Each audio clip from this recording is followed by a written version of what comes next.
porque la fe viene por el oír, y el oír por la palabra de Dios. Prepara tu corazón para escuchar lo que el Señor tiene para ti hoy. Hoy volveremos al libro de los hechos, de las acciones, y nos encontraremos a nosotros mismos en el capítulo 9. Sin embargo, quiero que primero vayas al libro de Mateo capítulo 10, Evangelio según Mateo capítulo 10. Antes de comenzar con el texto, observa en Hechos que vemos nuevamente el nombre de Pedro. Su nombre ha estado ausente por 3 capítulos. Si se podría haber considerado a alguien como una causa perdida, ese podría haber sido Pedro. Es interesante que Dios, en su gracia, utilizará a Pedro otra vez en el ministerio para lidiar con 2 causas perdidas, a pesar de su necesidad y sus fallas pasadas. Me gustaría compartir contigo una historia que alguien me envió. Es una historia sobre un hombre bastante necio de Los Ángeles llamado Larry Watts. No puedo dejar de pensar que su familia todavía debe estar impactada y un poco avergonzada. El sueño de la niñez de Larry era volar. Por lo tanto, cuando se graduó de la secundaria, se unió a la Fuerza Aérea deseando poder convertirse en un piloto. Desafortunadamente, una pobre visión lo descalificó. Cuando finalmente fue despedido, tuvo que satisfacerse a sí mismo mirando a los jets volar sobre su patio trasero. Un día, Larry tuvo una brillante idea. Él decidió volar. Fue a la tienda de la Armada Naval y compró 45 globos aerostáticos y varios tanques de helio. Los globos aerostáticos, cuando estaban completamente inflados, cada uno alcanzaba una medida de más de 1,20 m de ancho. En casa, Larry ató cuidadosamente los globos aerostáticos a su robusta silla de estopilla. Ancló la silla al paragolpe de su jeep e infló los globos con el helio. Se subió para una prueba cuando aún estaba a unos pocos metros sobre la tierra. Satisfecho de que funcionaría, Larry empacó varios sándwiches y un pack de 6 bebidas, cargó su arma de carabina pensando que le podía hacer falta o que la necesitaría para dispararle algunos globos cuando fuera el momento de descender, y se subió a su silla de estopilla. Se ató junto con su pistola y sus provisiones. El plan de Larry era flotar perezosamente a una altura de unos 20 metros por encima de su patio trasero, luego de cortar el ancla, y en unas pocas horas volvería a bajar. Las cosas no funcionarían de esa manera. Cuando cortó la cuerda que anclaba la silla al jeep, no flotó perezosamente a unos 20 metros de altura, sino que en cambio subió velozmente hacia los cielos de Los Ángeles, como si hubiese salido disparado de un cañón. No se elevó unos 20 metros, sino que se elevó más de 3.300 metros. A esta altura no podía arriesgarse a disparar a ningún globo, menos a desequilibrar la silla, y él permaneció allí a la deriva por más de 14 horas. Luego, Larry se metió en serios problemas. Se encontró a sí mismo a la deriva en el recorrido del acceso principal del Aeropuerto Internacional de Los Ángeles. Un piloto de United Airlines divisó a Larry. Se comunicó por radio a la torre y describió haber pasado a un hombre en una silla de estopilla con un revólver. El radar confirmó la presencia de un objeto volando a unos 3.300 metros arriba del aeropuerto. Los procedimientos de emergencia del aeropuerto giraron en alerta máxima y un helicóptero fue despachado para investigar. La noche estaba cayendo y la brisa de la costa estaba empezando a soplar. Comenzó a llevar a Larry sobre el océano con el helicóptero en una agitada persecución. A varios kilómetros de distancia, el helicóptero divisó a Larry. Una vez que la tripulación determinó que Larry no era peligroso, intentaron acercarse para rescatarlo. Sin embargo, el viento de las hojas de las hélices alejarían a Larry cada vez que ellos se acercaran. Finalmente, el helicóptero ascendió a una posición de varios metros por encima de Larry y bajaron una cuerda de rescate. Larry se agarró de la soga y fue transportado de regreso a la costa. Tan pronto como Larry fue llevado a tierra, fue arrestado por violar el espacio aéreo. Mientras era guiado con las esposas puestas, un reportero que estaba haciendo la cobertura del rescate le preguntó por qué lo había hecho. Larry se detuvo, giró y dijo: «Bueno, ¿un hombre no puede sentarse por ahí?» ¿Y sabe qué? Hay ciertas cosas que nunca se olvidan, y Larry nunca olvidará todo esto. De una manera parecida, Pedro es un hombre del cual no esperarías nunca que se olvide de su necedad y de su fracaso.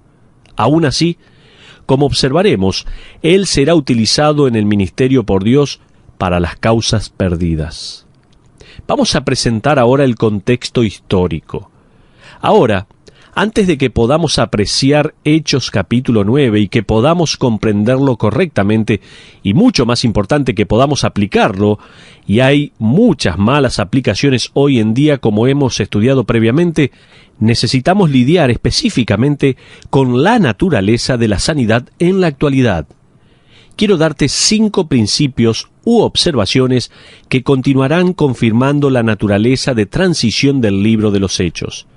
Si no ves el libro de los Hechos como un puente desde el antiguo pacto y la nueva iglesia, o si ves el libro de los Hechos como algo que la iglesia debería estar aplicando en cada instancia de hoy, entonces estás en una gran confusión. Sí, también no ves la naturaleza de los dones apostólicos como temporales. Te verás frustrado al seguir a hombres que alegan tener esos dones en la actualidad.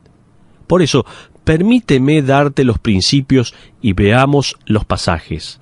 Primero, sanar personas y resucitar personas de entre los muertos eran dones apostólicos específicos.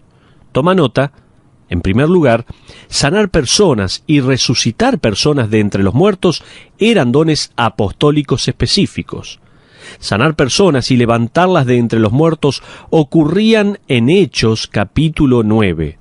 Aquellos que alegan tener el don apostólico de la sanidad, también deberían alegar el don apostólico de resucitar de entre los muertos. Jesucristo lo hizo, Pedro lo hizo, Pablo también lo hizo. Estos dones eran dones específicos y delegados a los apóstoles. Observa en Mateo capítulo 10, desde el versículo 5 al 7.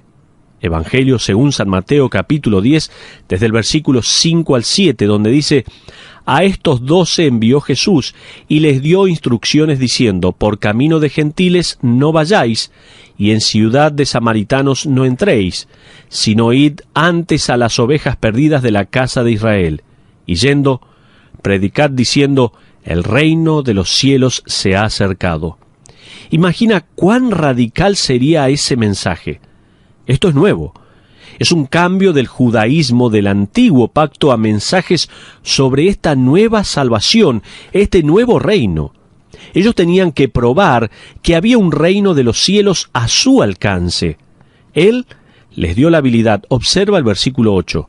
«Sanad enfermos, limpiad leprosos, resucitad muertos, echad fuera demonios, de gracia recibisteis, dad de gracia».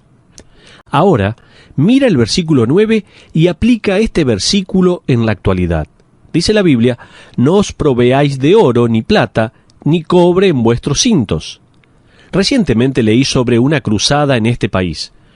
Una de las personas que dirigía el edificio y los medios mencionó que el supuesto sanador dijo a aquellos de la audiencia que las primeras 10 personas que vinieran al frente con un cheque de $1,000 cada una, se les garantizaría una bendición de parte de Dios. Farsante.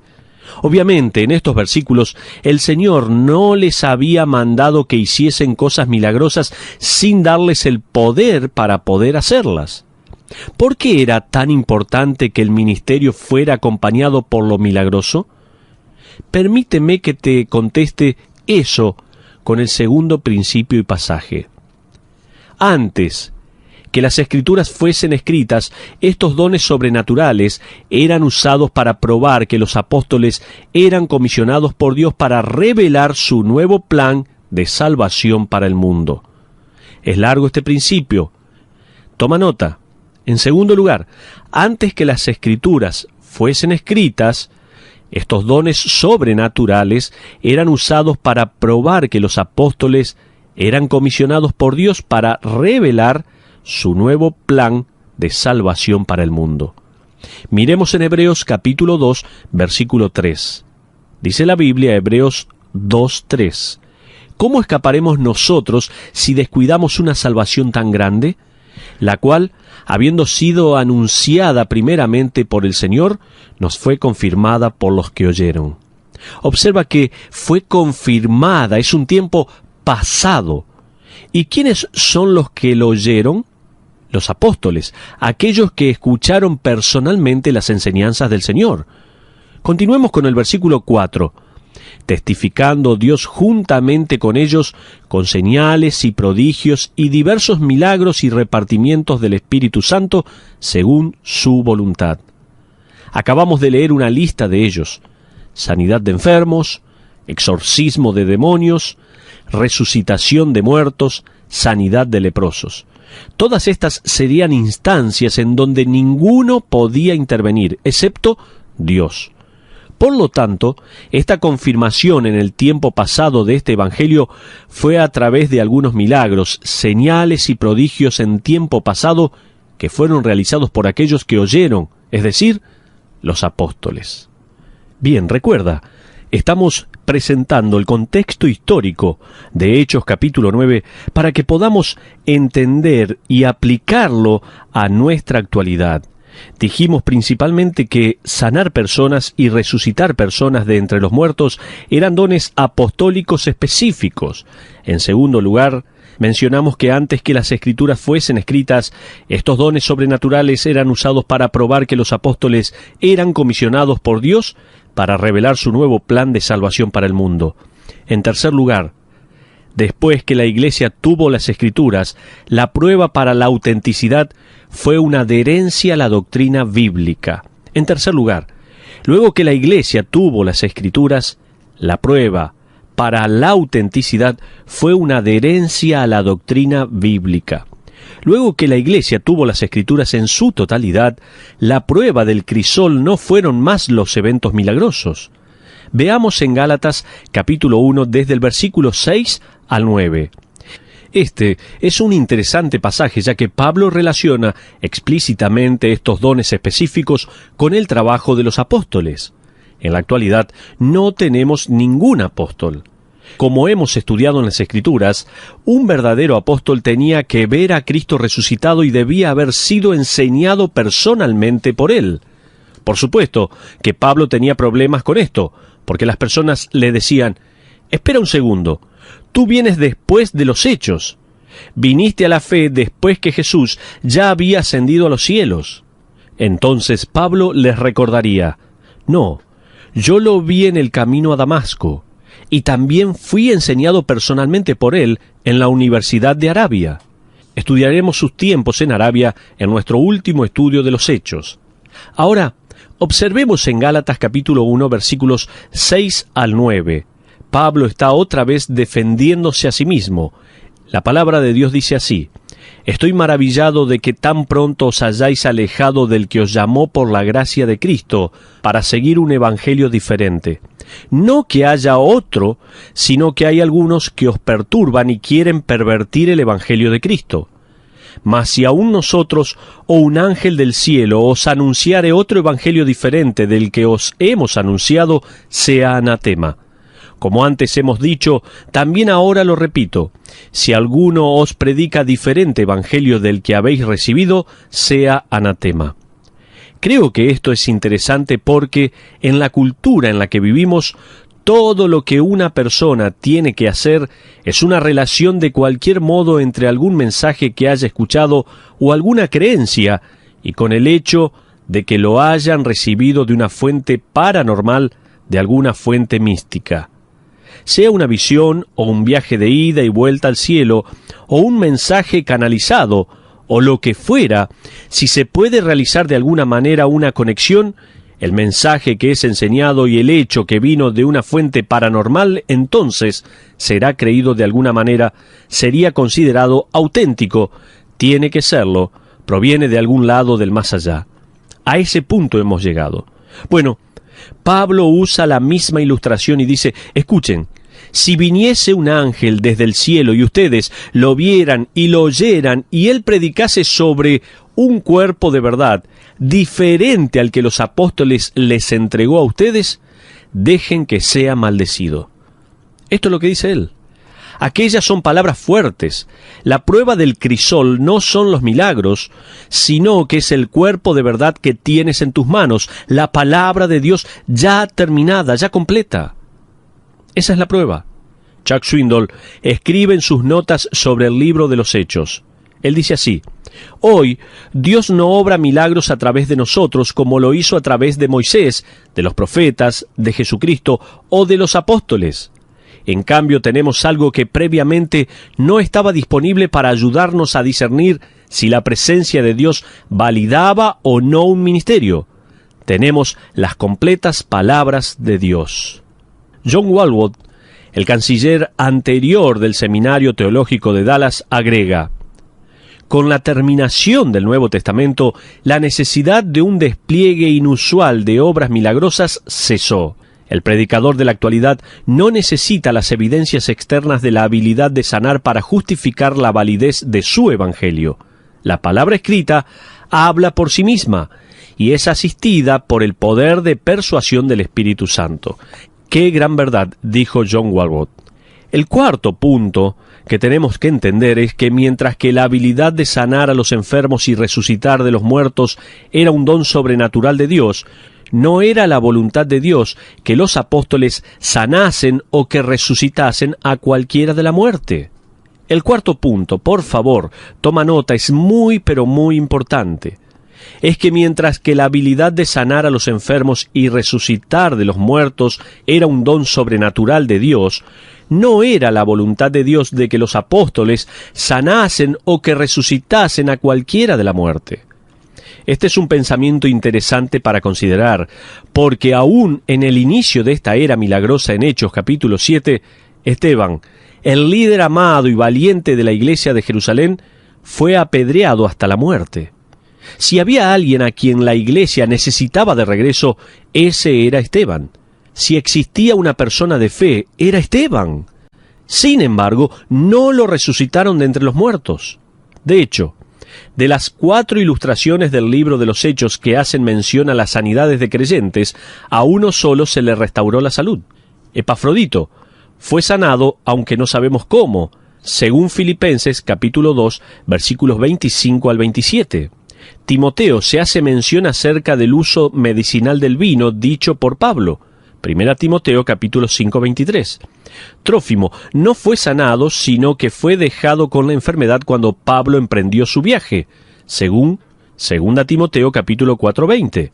Pablo no fue sanado, aún así él oraba fervientemente para que Dios lo sanase, según 2 Corintios 12, del 7 al 10. En quinto lugar, el ministerio milagroso de sanidad de Cristo y de los apóstoles nunca fue un fin en sí mismo, sino una señal que validaba la aprobación de Dios. Quinto lugar, estamos recorriendo diferentes principios en cuanto a este contexto histórico de Hechos capítulo 9 para poder entenderlo y aplicarlo a la actualidad. Dijimos en quinto lugar, el ministerio milagroso de sanidad de Cristo y de sus apóstoles nunca fue un fin en sí mismo, sino una señal que validaba la aprobación de Dios. Debes recordarte a ti mismo que el hecho de que las sanidades milagrosas nunca fueron permanentes. La enfermedad y la muerte finalmente regresaron y cada persona que había sido sanada, a la larga, murió. Entonces, ¿para qué preocuparse por sanar? Era simplemente prolongar lo inevitable.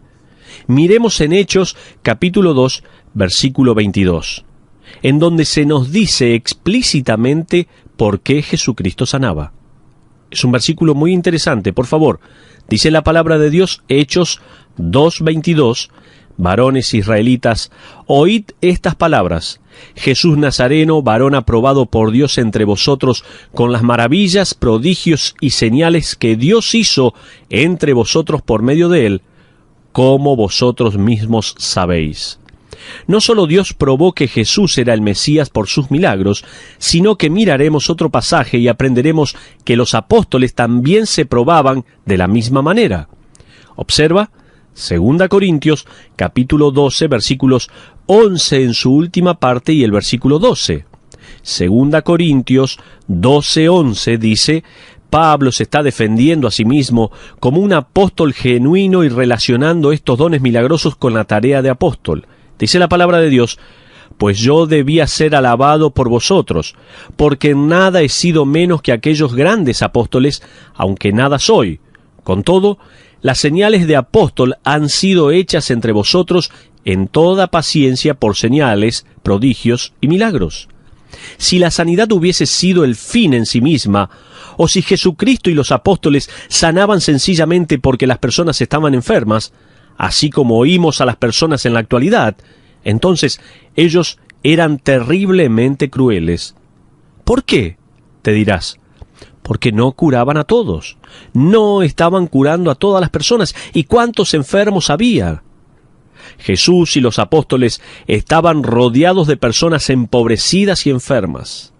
¿Por qué no levantaron una carpa y llamaron a todos para que fuesen? ¿Por qué no caminaron entre los enfermos de aquellos días sanando a todos? ¿Por qué no sanaron a todas las colonias de leprosos? ¿Por qué no fueron a los cementerios y los vaciaron? Porque la enfermedad y la muerte son el resultado de la caída de la humanidad. Es el recordatorio irrefutable de que nuestra redención será más allá de la tierra, que ahora gime por un renacimiento. Liberar a la humanidad de la enfermedad y de la muerte sería cambiar las consecuencias del pecado. Sería disolver la necesidad de salud espiritual y la redención sería innecesaria. Por lo tanto, Jesús solo sanó a un hombre en el pozo de Siloé. Él sanó a unos pocos leprosos. Resucitó a solo 3 personas de entre los muertos, en vez de vaciar todos los cementerios y devolverles los muertos a las familias que sufrían. Había un propósito en lo que él y los apóstoles hicieron. Sus milagros de sanidad eran para una señal hacia las personas que Dios estaba instituyendo para una nueva era la cual llamamos la dispensación de la gracia. Ahora, ¿estoy sugiriendo que Dios nunca cura milagrosamente? Tal vez alguien se está preguntando. No. Indudablemente, Dios hace sanidades milagrosas. La comunidad médica lo llama remisión espontánea, porque ellos no saben cómo sucedió.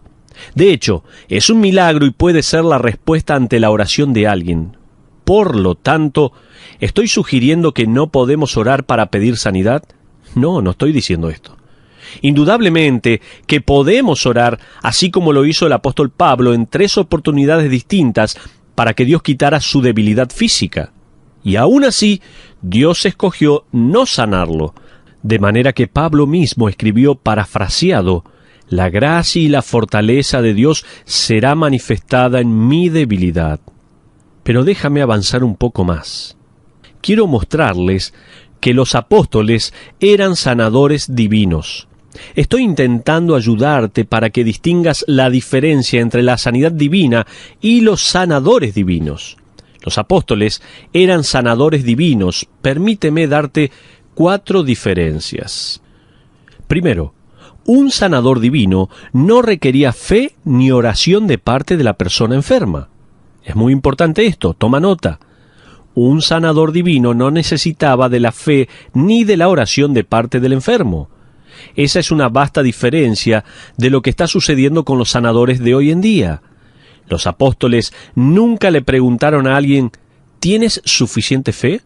De hecho, la mayoría de las ilustraciones sobre las sanidades en el libro de los Hechos y la mayoría de las personas involucradas nunca fueron sanadas. No era la fe lo que les sanaba. De otra manera, no hubiese sido una señal del poder de los apóstoles, sería una señal de su fe. En segundo lugar, un sanador divino pudo o no haber orado antes de sanar. Toma nota, un sanador divino pudo o no haber orado antes de sanar. Quizás nunca hayan nombrado el nombre de Cristo antes de la sanidad. Quizás simplemente hayan dicho: levántate y anda. Ellos tenían la inequívoca y delegada habilidad para sanar, es decir, la sanidad divina. Lo que está sucediendo en la actualidad no es la sanidad divina. Dios puede escoger sanar, pero sanar a través de una persona que alega tener el don como apóstol no es sanidad divina en la actualidad. En tercer lugar, y estamos mencionando cómo los apóstoles eran sanadores divinos. En primer lugar dijimos, un sanador divino no requería fe ni oración de parte de la persona enferma. En segundo lugar, un sanador divino pudo o no haber orado antes de sanar. En tercer lugar, un sanador divino era 100% exitoso. Toma nota también, un sanador divino era 100% exitoso. No había incidentes de, bueno, creo que no tienes la suficiente fe, o quizás deberías intentar con otro sanador, o tal vez ir a un doctor.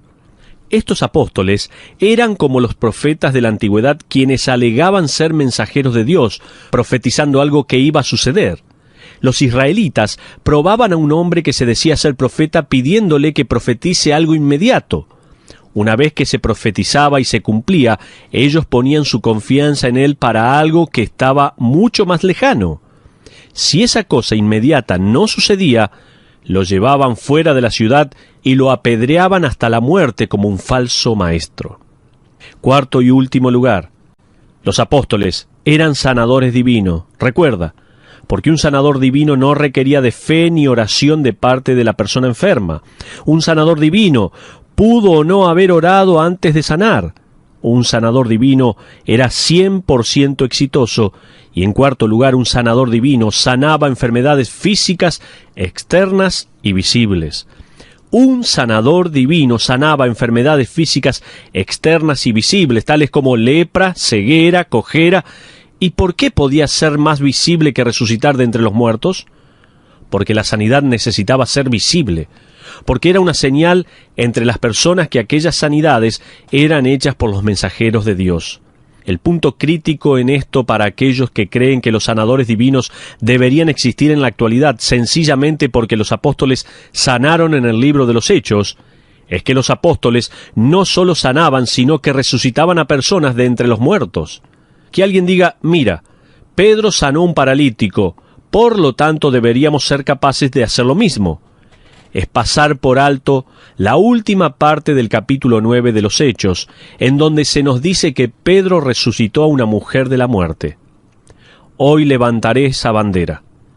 Permitamos que todos los que se llaman sanadores divinos se encuentren conmigo en la funeraria. Paren de alegar el don apostólico sanando la presión alta de alguna persona o la bursitis, dejen de echar el demonio del cigarrillo y del demonio del chocolate. Vayamos a los asuntos apostólicos y vaciemos 1 o 2 féretros. ¿Vamos a hacer eso? Pero me pregunto por qué es importante comprender el don temporal que estos apóstoles tenían. Tal vez es la misma pregunta que te estás haciendo. Porque se refería a la naturaleza y al propósito de la iglesia de hoy. Nuestra misión actual es milagrosa, pero se mueve en torno al milagro de vidas cambiadas, el milagro de la redención, la sanidad del alma. Esa es nuestra misión hoy en día. Y si lo único por lo cual nos preocupamos es por la sanidad de nuestros cuerpos físicos y por la eliminación del dolor y de la incomodidad, entonces el Evangelio no es mejor que una cirugía o un Tylenol o cualquier aspirina fuerte. Podríamos olvidar la naturaleza espiritual de nuestra misión, la cual es seguir nuestra comisión de ir y de hacer discípulos en todo el mundo. Pero déjame seguir un poco más adelante. Vamos a ver 2 causas perdidas. Los apóstoles tenían las señales milagrosas para probar sus mensajes. Nosotros tenemos al Espíritu Santo para poder validar la palabra de Dios. Los resultados deberían ser los mismos, es decir, personas viniendo a la fe en Jesucristo como su Mesías. Ese es exactamente el resultado de Hechos capítulo 9. Revela el caso de 2 causas perdidas. La intervención humana era imposible. Solo un milagro de parte de Dios podía cambiar el curso de las vidas de estos 2 individuos. Causa número 1. Un lisiado. La primer causa perdida en nuestro párrafo de las Escrituras es quizás el más trágico de todas las imposibilidades humanas. No se nos dice cómo sucedió, simplemente se nos dice cuánto tiempo duró. Un hombre había estado paralizado durante 8 años. Miremos Hechos, capítulo 9, versículos 32 y 33. Por favor, busca Libro de los Hechos, capítulo 9, versículos 32 y 33. La palabra de Dios dice así: Aconteció que Pedro, visitando a todos, vino también a los santos que habitaban en Lida, y halló allí a uno que se llamaba Eneas, que hacía 8 años que estaba en cama, pues era paralítico. Hasta ahí la palabra de Dios. El hombre había estado paralizado durante 8 años. Evidentemente había tenido algún accidente, ya que este hombre no era paralítico de nacimiento. No sabemos exactamente lo que le sucedió, pero él había estado paralizado el tiempo suficiente como para que todo su pueblo supiera que se encontraba bajo ayuda médica. Era una causa perdida. 8 años es mucho tiempo como para estar enfermo en la cama. El día llegaba y se iba, semana tras semana, mes tras mes, año tras año, sin ninguna cura a la vista. Sin lugar a dudas que este hombre intentó con todos los médicos, con todos los que pudo consultar. Aparentemente, todos ellos habían llegado a la misma conclusión: no había esperanzas. Sumado a eso, el sentimiento de inutilidad, la insistente sensación de ser una carga para los demás, la pregunta de ¿por qué a mí?, seguramente habrá estado sobre este hombre. Ahora, mi esposa y yo tuvimos el privilegio de encontrarnos y hablar con Joni Eareckson Tada. Joni es una mujer que está paralizada del cuello hacia abajo. Ella escribe acerca de sus luchas y de sus triunfos en libros considerados como los mejores vendidos. Ella es una creyente que tuvo que llegar a enfrentar el hecho que los planes de Dios para su vida es permanecer paralizada. Ella escribió en su libro Un paso más allá sobre su esperanza y su oración para ser sanada. Ella dice esto: en una tarde lluviosa a comienzos del año 1972, cerca de 15 personas se congregaron en una pequeña iglesia de roble, no muy lejos de mi hogar. El grupo consistía de amigos cercanos, familia y líderes de la iglesia a quienes había llamado para que orasen por mi sanidad. Para el momento en que nuestra breve reunión finalizó, la lluvia había cesado. Saliendo por la puerta principal de la iglesia, fuimos animados por un hermoso arco iris a la brumosa distancia. Me dio tan solo otra reafirmación de que Dios había escuchado nuestras oraciones. Realmente Dios las había oído, pero Él no me sanó. Hasta aquí el relato de Joni. Si alguna vez te has encontrado con ella o la has escuchado hablar, seguramente te ha impactado la paz de Cristo que emana de su rostro y de su testimonio. Sin embargo, para este hombre llamado Eneas, la historia sería completamente distinta. Veamos el versículo 34. Dice así la palabra de Dios: y le dijo Pedro: Eneas, Jesucristo te sana. No le preguntó cuán grande era su fe. Él no dijo tampoco: Señor, ¿podrías, por favor, si es tu voluntad, sanar a esta persona? Él simplemente dijo: Jesucristo te sana. Luego dijo: levántate y haz tu cama, y enseguida se levantó. ¿Puedes imaginarte y enseguida se levantó? ¿Te imaginas esto? Él no había caminado en 8 años, pero ahora la circulación es restaurada inmediatamente. La coordinación vuelve inmediatamente, los músculos atrofiados son restaurados inmediatamente, la memoria muscular es borrada y vuelta a escribir inmediatamente. Este es un milagro increíble. Continuemos con el versículo 35, donde dice la Biblia: y le vieron todos los que habitaban en Lida y en Sarón, y se maravillaban por el don de Pedro. Si el tener dones de sanidad era cumplir el propósito de ellos, Pedro hubiese simplemente revelado su poder para sanar. Pero la sanidad era un medio para otro fin, es decir, la salvación de muchos. Por lo tanto, el texto dice: los cuales se convirtieron al Señor. Pero veamos otra de las causas perdidas. La primera era este lisiado. La segunda causa: una mujer muerta. La segunda causa perdida es revelada en los versículos 36 al 39 de Hechos, capítulo 9.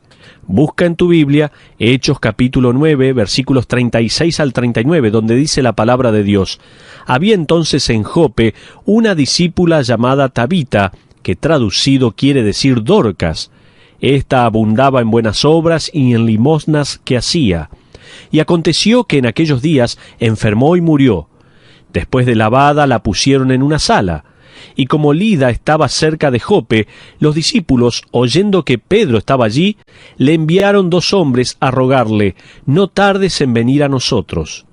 Levantándose entonces Pedro, fue con ellos, y cuando llegó, le llevaron a la sala donde le rodearon todas las viudas, llorando y mostrando las túnicas y los vestidos que Dorcas hacía cuando estaba con ellas.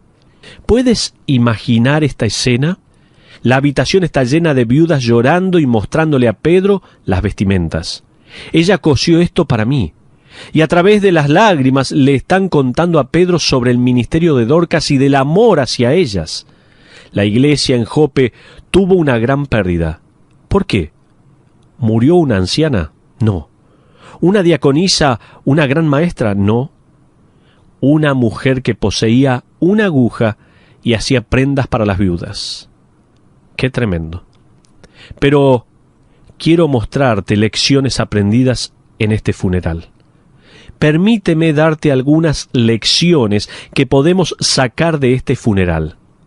En primer lugar, si quieres que tu influencia perdure, pon en primer lugar a Jesucristo, a otras personas en segundo lugar y a ti mismo en el último.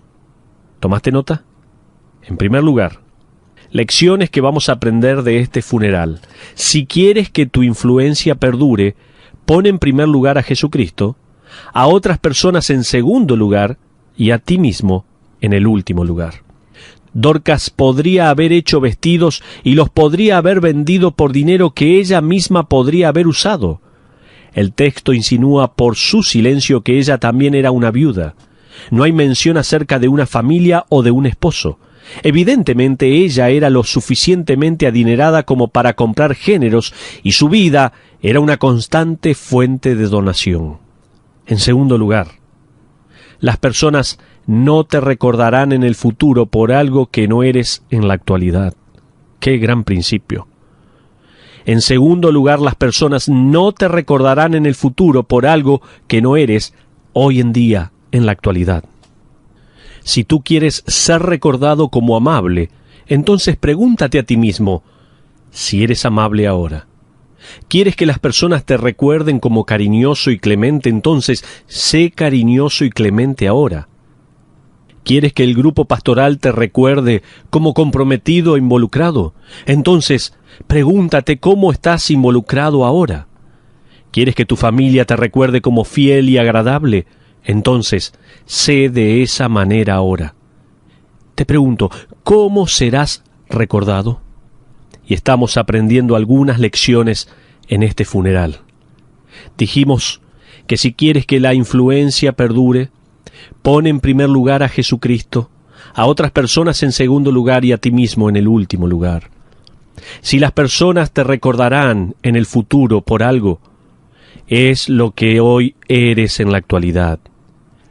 En tercer lugar, vive de tal manera que cuando la muerte venga, los que guarden luto sean el doble de los que festejen. Tercera y última lección que podemos aprender de un funeral, y es vivir de tal manera que cuando llegue la muerte, los que guarden luto sean el doble en número de los que festejen. Miremos desde los versículos 40 al 42 de Hechos capítulo 9, donde dice la palabra de Dios: Entonces, sacando a todos, Pedro se puso de rodillas y oró, y volviéndose al cuerpo dijo: Tabita, levántate. Y ella abrió los ojos y al ver a Pedro se incorporó. Y él, dándole la mano, la levantó. Entonces, llamando a los santos y a las viudas, la presentó viva. Esto fue notorio en toda Jope, y muchos creyeron en el Señor. Observa que el versículo 42 no dice que el pueblo de Jope le construyó un altar a Pedro, o que Pedro comenzó un ministerio de cruzada de sanidad, sino que muchos creyeron en el Señor. Vamos a ir a la aplicación de este mensaje. Permíteme que te dé algunas aplicaciones. En primer lugar, puedes confiar tu salud a Dios, el gran médico. Puedes confiar en Dios para tu salud. Él, el gran médico, ha tenido miles de años de experiencia. Él puede escoger para ti salud o enfermedad. Tengo un amigo quien, mientras estaba en la universidad, cayó del borde de un acantilado. Estaba caminando con algunos amigos en la oscuridad y no sabía que estaba en peligro. Caminó hacia el borde del precipicio y quebró su espalda. Ahora se encuentra paralizado desde la cintura hacia abajo. Él es el pastor de una iglesia en Atlanta, Georgia. Él le confió al Señor su salud, en todas las maneras en que esto pueda significar. Pero otra aplicación. Puedes confiar tus pruebas a Dios, el gran Consolador. Puedes confiarle a Dios tus pruebas.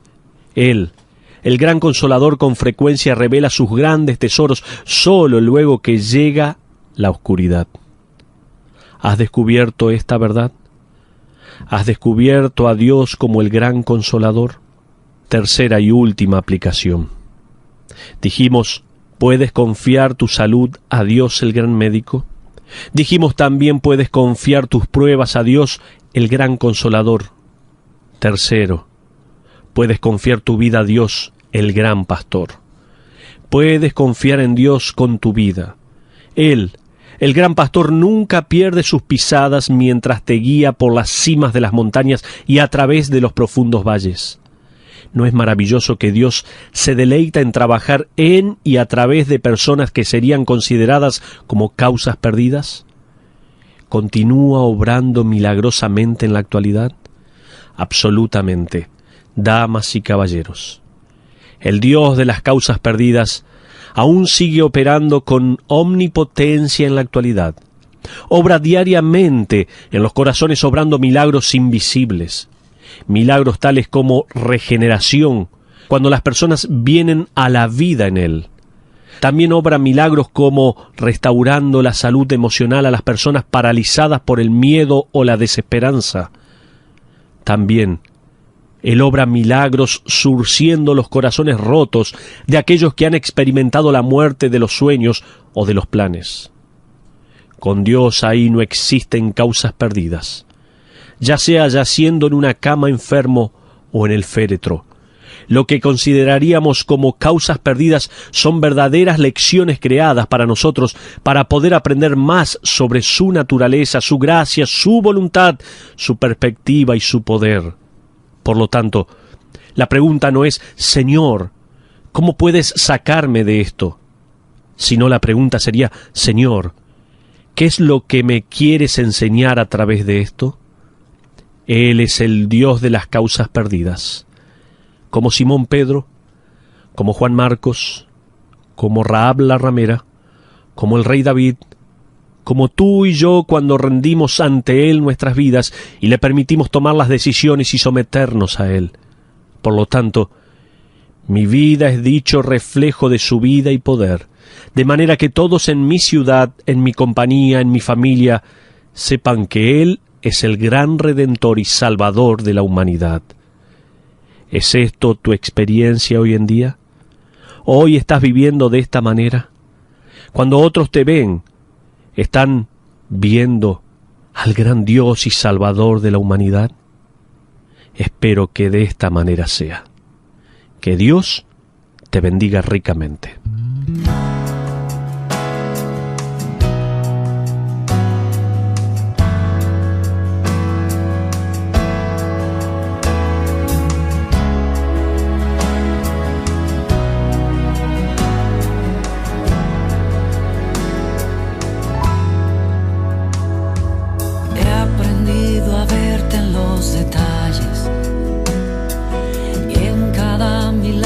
Que tú haces, tu facilidad con lo imposible ha erradicado mi temor. Yo confío solo en ti, Jesús, mi esperanza eres tú. Hoy descanso en tu que separe nuestro amor. Yo confío solo en ti, Jesús, mi esperanza eres tú. Hoy descanso en tu fidelidad y no habrá nadie que separe nuestro amor.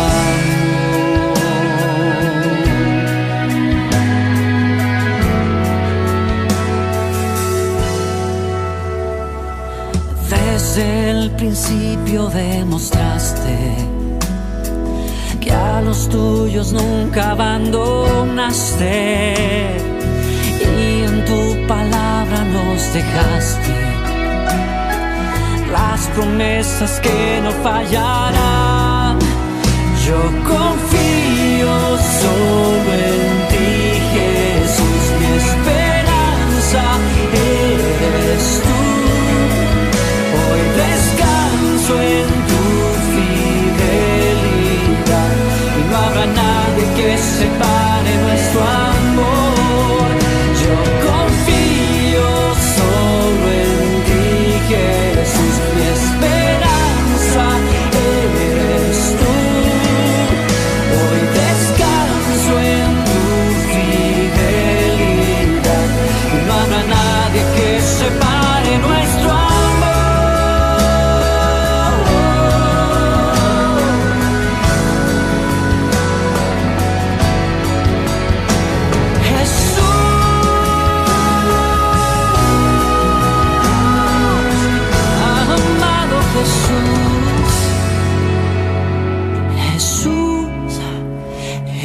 Jesús, nombre sobre todo nombre. Jesús, Jesús, nombre sobre todo nombre. Jesús, Jesús, nombre sobre todo nombre. Jesús, Jesús, nombre sobre todo nombre. Jesús, Jesús, nombre sobre todo nombre. Solo quiero adorar tu nombre, nombre sobre todo nombre.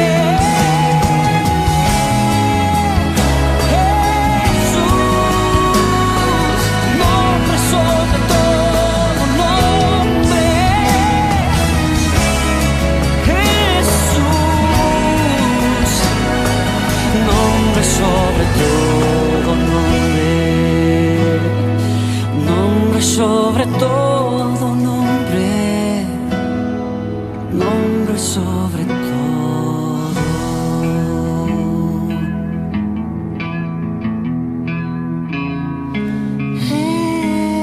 Jesús,